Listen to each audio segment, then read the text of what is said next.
سے پہلے تو یہ خوش نصیبی ہے جو دنیا سے چلے گئے ہیں، اس کے بعد ہماری بھی خوش نصیبی ہے کہ ہم اس کے جنازے کے اندر شرکت کر کے آئے ہوئے ہیں۔ بلکہ یہ اللہ رب العزت کا بہت بڑا انعام ہے۔ دنیا سے ہر انسان نے جانا ہے، لیکن ایسی موت کے لیے بڑے بڑے صحابہ بھی ترستے تھے۔ بلکہ خالد بن ولید رضی اللہ تعالیٰ عنہ بہت بڑے صحابی ہیں، ان کے جسم پر تلوار اور تیروں کے وار کے نشان تھے۔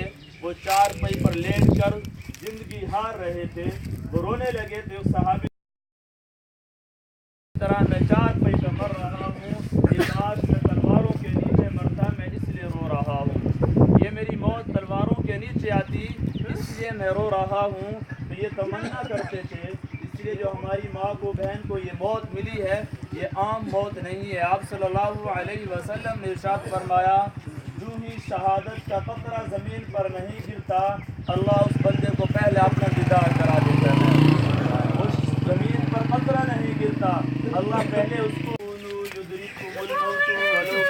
نماز پڑھنے کے لیے جس نیت سے اللہ ان کا قبول منظور فرما۔ اے اللہ خاص کر کی مغفرت فرما۔ اے اللہ حضرت آدم سے لے کر اب تک جتنے مسلمین مسلمات مؤمنین مؤمنات دنیا تو چلے گئے ہیں، رمضان کی برکت سے سب کی مغفرت فرما، سب کے درجات کو بلند فرما، سب کی قبریں کو جنت باغ بنا۔ اے اللہ ہم سب کو پوری امت کو ہدایت عطا فرما، دین کی سمجھ عطا فرما۔ اے اللہ دنیا کے ساتھ ساتھ قبر کے امتحان کی